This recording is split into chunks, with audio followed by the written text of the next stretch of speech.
Hi guys the Pakistani family reaction. तो कैसे हैं आप सब? मेरा नाम आजाद है। मेरा नाम है जी। यार आज का वीडियो बहुत ही ज्यादा मजेदार किस्म का निकल कर आ रहा है। भारतीय टेक भीष्मा की खतरनाक ट्रेनिंग देखकर पाकिस्तानियों के छूट गए पसीने। भीष्म टैंक? हाँ, वो कौन सा टैंक है? वो याद इंडिया का पता नहीं यार, अब ये पता नहीं कौन सा ऐसा टैंक है। अब ये तो वॉच करेंगे तभी पता लगेगा कि आखिर ये कौन सा ऐसा टैंक है जिसकी ये खतरनाक ट्रेनिंग दिखाई गई है। भीष्मा जी तो भाई साहब जो भीष्मा नेम है वो तो भाई साहब सबको पता है, महाभारत के पितामह जी पे है। लेकिन अब ये वॉच करते हैं, कॉल ऑन करते 3 2 1 and start. Western Thar India steel, हजारों टन स्टील। ये थार वाली साइड भारतीय मैकेनाइज्ड आर्म्ड फोर्सेस का लश्कर अपनी पोजीशन ले चुका है। पाकिस्तान बॉर्डर पे ना टैंक्स गरज रहे हैं। वे कितने टैंक लाइनों में लगाए हुए हैं। इन्फेंट्री कॉम्बैट व्हीकल्स भी तैयार हैं। बिल्कुल। और अब जवानों को इंतजार है ऑर्डर्स का। सेना का एयर डिफेंस कोर आसमान पर नजर गड़ाए हुए है। अच्छा। जहां लड़ाकू हेलीकॉप्टर अपनी बारी का इंतजार कर रहे हैं। भारतीय सेना जंग के लिए तैयार है। यार लोग तो काफी खतरनाक टैंक है। क्या खतरनाक टैंक का वजह यार। ये तो रेगिस्तानों पे ऐसे दौड़ रहे हैं। जमीनी हमले में भारतीय सेना की अगुवाई करने वाले सबसे भरोसेमंद हथियार बुलंद। ये तो रेत में तो कोई समझ ही नहीं रहे तो बेमिसाल। नहीं तो रेत में चलना बड़ा इस मुश्किल है। लश्कर की अगुवाई कर रहा है भीष्म T-90S बैटल टैंक। बहुत खतरनाक टैंक लग रहा है।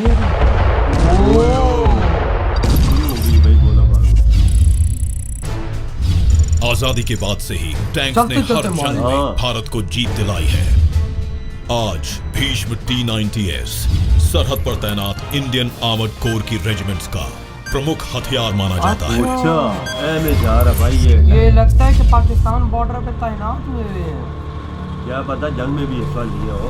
ये पाकिस्तान दुनिया के सबसे बेहतरीन हथियारों में भीष्म T-90S का नाम भी शुमार है। अच्छा। भीष्म का प्राइमरी वेपन है 125 मिलीमीटर की एक कैनन, जो अलग अलग तरह के गोले दागने में सक्षम है। यहाँ तक कि मिसाइल्स भी। जंग का ये बंजर रेगिस्तान जहाँ सड़क का नामो निशान नहीं, लेकिन इस तरह के मुश्किल हालात भी भीष्म को रोकने में नाकाम है। इंजन कैसा लगा हुआ होगा, ये तो समझ नहीं आ रहा चलाते को। ये चल पड़ा। 50 टन के भीष्म को ताकत मिलती है अपने शक्तिशाली इंजन से, जिसकी बदौलत चाहे पहाड़ हो या खाई वो सब पार कर सकता है।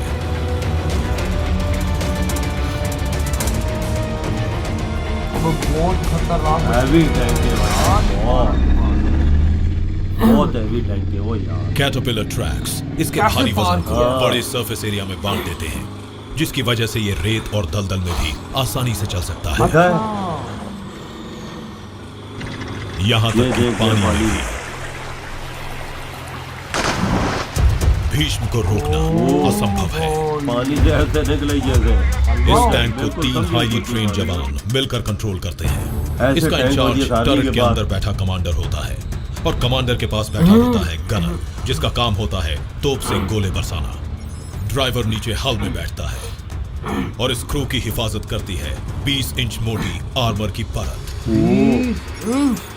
सिर्फ इतना ही नहीं, भीष्म लैस है 3rd जनरेशन के एक्सप्लोसिव रिएक्टिव आर्मर से।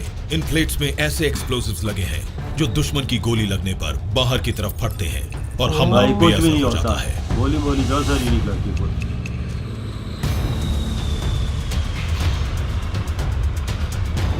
देखो ना, भीष्म का डिजाइन इसकी ताकत को और बढ़ा देता है। हल, टर्रेट और एंटी एयरक्राफ्ट गन एक दूसरे से अलग अलग दिशाओं में मूवमेंट कर सकते हैं। भीष्म के 360 डिग्री घूमने पर भी अंदर बैठा हर क्रू मेंबर अपनी पोजीशन बनाए रख सकता है। ये देख गोल चक्कर में फिरता है। हवाई खतरों से निपटने के लिए भीष्म पर लगी है एक एंटी एयरक्राफ्ट गन।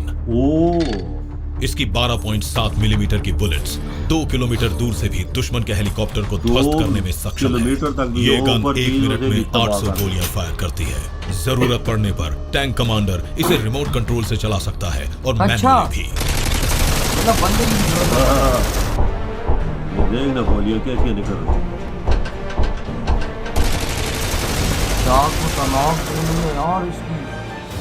जंग के मैदान में कमांडर और गनर बनाते हैं एक डेडली इंडिया के पास कॉम्बिनेशन। कितने टैंक हैं?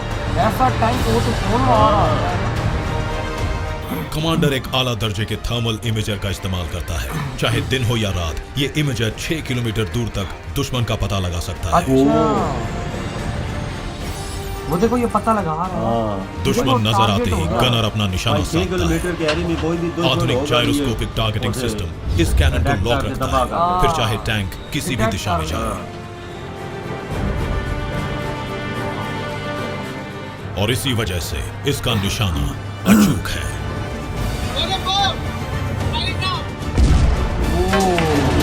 यार मैंने इसकी खासियत देखी है। भीष्म 1 मिनट में 7 राउंड्स तक फायर कर सकता है। दुश्मन के बचने का सवाल ही नहीं उठता।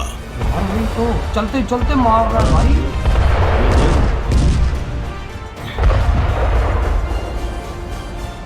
ऊपर से भी गोलियां, नीचे से भी। महाभारत के महान योद्धा की तरह ही ये भीष्म भी जंग के मैदान का महारथी है।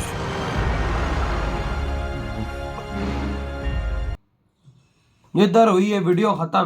भाई साहब अंदाजा लगाओ एंड में जो उसने टारगेट बनाया और उधर फायर उसने चलते चलते मारा और वो टैंक बर्बाद। यार इसकी क्या भाई साहब खासियतें हैं। मुझे तो वो खासियत इसकी बड़ी क्लास की लगी कि चलते चलते इसने फायर जो मारा और अगला टैंक इसने बर्बाद किया यार। और रेत को सड़क इसने समझी हुई है, ऐसे जाता है रेत पर कि जैसे भाई साहब कोई सामने चीज ही ना हो यार। जिस आर्मी के पास ये टैंक हो वो आर्मी के दरवाजात कर सकती है। 2 किस्म के फायर करती है, एक ऊपर से भी एक नीचे से भी। अगर 2 ऊपर जहाज को यो से भी 2 किलोमीटर के फासले पे निशाना बना सकती है। वो देखो ना इतनी बड़ी बड़ी जब उसे गन से फायर, कितनी बड़ी बड़ी बुलेट्स।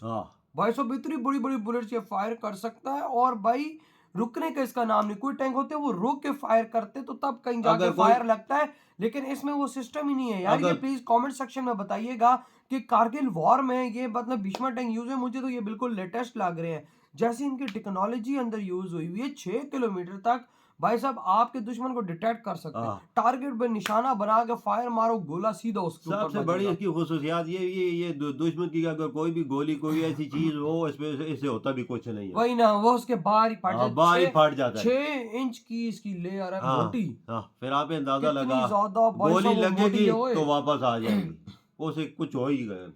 3 इंच तो इतना, आई थिंक 3 इंच तो इतना होता है, फिर 6 इंच इतना होता है। वो भाई कितनी मोटी चादर लगी हुई है। और यार इस पे इंजन कौन सा लगा हुआ है जो भाई साहब पानी के अंदर से निकल रहा है, जो रेगिस्तान को चीर के निकल रहा है यार। तभी तो भारत ने हमारे बॉर्डर पे लगाया हुआ है, क्योंकि हमारा रेगिस्तान थार हो गया और ये बलूचिस्तान वाली साइड आई थिंक यहाँ पे इसमें मिलती है। तो भाई भारत ने मेरे ख्याल से बनाया ही ये सारे कि भाई अगर पाकिस्तान हमला करता है तो मुंह तोड़ जवाब देने के लिए हमारे पास ऐसी चीज होनी चाहिए। यार देखा वो मिट्टी के टेले पे कैसे चढ़, पहाड़ पे कैसे चढ़े, उसे तो कुछ समझा ही नहीं है इसने। पानी पे जैसे गुजरा जैसे कोई हलवा है। वही तो। और भाई साहब जिस तरह की इसकी क्षमता है, एंटी क्राफ्ट भाई साहब, अगर ऊपर से हेलीकॉप्टर आता है तो वो उसको मारने में इसकी क्षमता अच्छी है। भाई साहब जिस तरह ये ट्रेनिंग दिखाई गई है, पता नहीं है क्या बला है भी डिजिटल है वजह, सारा डिजिटल है। ये लेटेस्ट है, ये कोई मुझे पुराना नहीं लग रहा। नहीं डिजिटल है। सबसे बड़ी खुशियात वजह जो रेगिस्तानों में दौड़ता है ना, चलते फिरते मारता ही, रुकने का नाम ही नहीं लेता। ये चीज क्वालिटी इसकी बेस्ट है। अगर इसको टारगेट बनाता है तो चलते चलते वो मिस हो जाएगा। और हालांकि भाई इसका टारगेट लो तो ये चलते चलते अगले आजकल टैंक ऐसे है ना, उन्हें एक जगह से दूसरी जगह लेके जाना पड़ता है जहाज से। ये इनमें यही चीज नहीं है। ये चलता फिरता समझ मौत का कुआं कसम से। तो यार आपकी क्या थॉट है भाई इस बारे में? तेरी बड़ा दूंगा।